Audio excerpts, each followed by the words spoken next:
এই যে দেখেন নতুন আবিষ্কার, এই টেকনিকটা শিখে রাখেন, আপনাদের কাজে লাগবে। আর হাত দিয়ে কাপড় দিতে হবে না, যদি আপনি বাড়িতে একটা সাইকেল থাকে তাহলে হয়ে যাবে। এই যে দেখতে পাচ্ছেন টেকনিকটা কিভাবে চলতেছে, আপনারা অবশ্যই খুব সহজে কাপড় দিতে পারেন। এই টেকনিকটা শিখে রাখেন, কাজে লাগবে।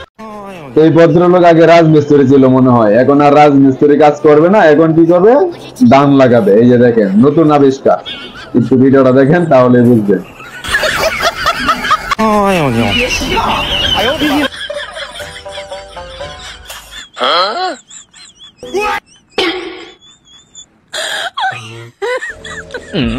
你那个，你上医院看过没有？你指定是有点毛病。哎呦我的妈！哎呀！哎呀呀呀呀呀！